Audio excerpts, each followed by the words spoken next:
Hello everyone, welcome back to my YouTube channel. Friends, आज मैं आपको बेसिक वर्ड्स की मीनिंग बताने जा रहा हूँ। अगर आपको इन बेसिक वर्ड्स की मीनिंग नहीं पता है तो आप सबसे पहले इनको याद कर ले या कहीं नोट डाउन कर ले। वीडियो पूरी देखिएगा, सारे वर्ड्स बहुत यूज़फुल है। और फ्रेंड्स, जो चैनल पे न्यू है, लाइक शेयर और सब्सक्राइब ज़रूर कीजिए। चलिए स्टार्ट करते हैं। सबसे पहला, फीड। फीड का मतलब होता है खिलाना। फीड का मतलब खिलाना। फॉर एग्जाम्पल, वो उस छोटे बच्चे को खिला रही है। She is feeding that small baby. She is feeding that small baby. वो उस छोटे बच्चे को खिला रही है। नेक्स्ट है होल्ड। होल्ड का मतलब होता है पकड़ना। होल्ड मीन्स पकड़ना।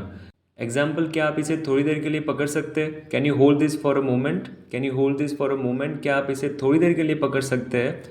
फिर है हर्ट। हर्ट मीन्स चोट पहुंचना। किसी को हर्ट करना यानी कि किसी को चोट पहुंचाना या चोट पहुंचना, हम कहेंगे हर्ट। फिर है हाइड। हाइड का मतलब होता है छिपाना। हाइड मीन्स छिपाना। फिर है बिगिन। बिगिन का मतलब होता है शुरू करना। बिगिन मीन्स शुरू करना। फीड का मतलब खिलाना। होल्ड मीन्स पकड़ना। हर्ट का मतलब चोट पहुंचना। हाइड का छिपाना। और बिगिन का हिंदी शुरू करना होता है। फिर है नंबर 6 सिक। सिक का मतलब होता है ढूंढना। सिक मतलब ढूंढना। Number 7 bring. ब्रिंग को हिंदी में लाना कहते हैं। जैसे कि अगर हम कहते हैं कि कल ये वाली बुक ज़रूर लाना, तो आप कैसे कहेंगे? हम कहते हैं bring this book tomorrow. Bring this book tomorrow, कल ये वाली बुक ज़रूर लाना। फिर है नंबर 8 वल्गर। वल्गर का मतलब होता है अशिष्ट या अभद्र। वल्गर मतलब अशिष्ट या अभद्र। नेक्स्ट है नंबर 9 रिग्रेट। रिग्रेट का मतलब होता है पछताना, पछतावा करना। फिर है नंबर 10 स्पॉइल। स्पॉइल का मतलब होता है खराब कर देना, बिगाड़ देना। एग्जाम्पल, उसने मेरा मूड खराब कर दिया। She spoil my mood. उसने मेरा मूड खराब कर दिया। She spoil my mood. Spoil means बिगाड़ देना या खराब कर देना। एक बार वापस देखते हैं क्विकली। सिक मीन्स ढूंढना। ब्रिंग का लाना कहते हैं। वल्गर मीन्स अशिष्ट या अभद्र कहेंगे। और रिग्रेट का हिंदी पछतावा करना या पछताना। फिर स्पॉइल का मतलब खराब कर देना। नेक्स्ट है गोल। गोल मीन्स लक्ष्य या उद्देश्य। जैसे कि मेरा तो ये गोल है, यानी कि ये उद्देश्य है। गोल मतलब लक्ष्य या उद्देश्य। Number 12 opportunity. अपॉर्चुनिटी मीन्स अवसर। अपॉर्चुनिटी अवसर। फिर है नंबर 13 इरिटेट। इरिटेट का मतलब चिढ़ना। इरिटेट चिढ़ना। नेक्स्ट है नंबर 14 टॉलरेट। टॉलरेट को हिंदी में बर्दाश्त करना कहते हैं या सहन करना। टॉलरेट बर्दाश्त करना और सहन करना। फिर है नंबर 15 एक्सेप्शन। एक्सेप्शन का मतलब होता है अपवाद। एक व्यक्ति और वस्तु जो कहीं इंक्लूड नहीं है, शामिल नहीं है, उसे अपवाद कहते हैं। एक्सेप्शन अपवाद। गोल मीन्स लक्ष्य। अपॉर्चुनिटी को अवसर कहते हैं। इरिटेट का हिंदी चिढ़ना। टॉलरेट का मतलब बर्दाश्त करना या सहन करना। एक्सेप्शन मीन्स अपवाद। फिर है नंबर 16 इमिटेट। इमिटेट का मतलब नकल करना। इमिटेट मीन्स नकल करना। Number 17 intention. इंटेंशन का मतलब होता है इरादा। जैसे कि what was his intention in doing that. What was his intention means उसका इरादा। इन डूइंग दैट मीन्स ऐसा करने में। What was his intention in doing that, पूरा मतलब उसका इरादा क्या था ऐसा करने में। फिर है नंबर 18 अंडरस्टैंड। अंडरस्टैंड मीन्स समझना। मैं सब कुछ समझता हूँ। I understand everything. मैं सब कुछ समझता हूँ। I understand everything. फिर है नंबर 19 रैंडम।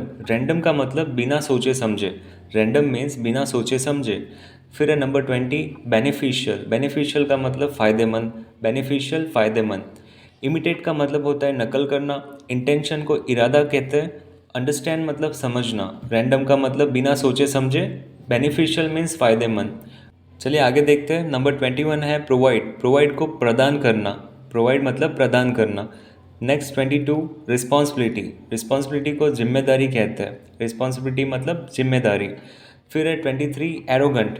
कभी कभी हम कहते हैं ये तो बिल्कुल एरोगंट है। तो एरोगंट का मतलब घमंडी। तो आप घमंडी के लिए वर्ड यूज़ करेंगे एरोगंट। एरोगंट से वर्ड आता है एरोगंस। इसका मतलब होता है घमंड। एरोगंस मतलब घमंड। नेक्स्ट है नंबर 25 एक्यूरेट। एक्यूरेट को हिंदी में सटीक कहते हैं या एकदम सही कहते हैं। जैसे कि he gave me the accurate report. उसने मुझे एकदम सही report the. He gave me the accurate report. Number 26 hesitate. Hesitate का मतलब संकोच करना। कुछ करने में हिचकिचाना या हेजिटेट करना। हेजिटेट मतलब संकोच करना। एग्जाम्पल देखते हैं। ना कहने में संकोच ना करें। डोंट हेजिटेट टू से नो। ना कहने में संकोच ना करें। डोंट हेजिटेट टू से नो। तो हेजिटेट का मतलब संकोच करना। एक्यूरेट का मतलब सटीक या एकदम सही। एरोगेंस का मतलब घमंड। फिर है एरोगंट। एरोगंट का मतलब घमंडी। रिस्पॉन्सिबिलिटी का हिंदी जिम्मेदारी होती है। प्रोवाइड का मतलब प्रदान करना। फिर है नंबर 27 स्टबन। स्टबन का मतलब जिद्दी होता है। स्टबन मतलब जिद्दी। फिर 28 सफोकेशन। सफोकेशन मीन्स घुटन, दम घुटना। जैसे कि यहाँ तो मुझे बहुत सफोकेशन हो रहा है, घुटन हो रही है। फिर है number 29 well mannered. Well mannered का मतलब अच्छा व्यवहार वाला। ये कितना वेल मैनर्ड है, अच्छा व्यवहार वाला है। He is well mannered, he is well mannered. फिर है नंबर 30 इनोसेंट। इनोसेंट मीन्स मासूम, बहुत इनोसेंट है, मासूम है। फिर है 31 डेस्टिनेशन। डेस्टिनेशन का मतलब होता है मंजिल, डेस्टिनेशन मंजिल। स्टबन मीन्स जिद्दी। सफोकेशन का मतलब दम घुटना। वेल मैनर्ड मीन्स अच्छा व्यवहार वाला। इनोसेंट मतलब मासूम, और डेस्टिनेशन को मंजिल कहते हैं। आज की क्लास में बस इतना ही। वीडियो आपको पसंद आया, आपके लिए हेल्पफुल हो तो वीडियो को लाइक करें, शेयर करें। सब्सक्राइब नहीं किया है तो चैनल को ज़रूर सब्सक्राइब करें। I will see you in next video. Thank you.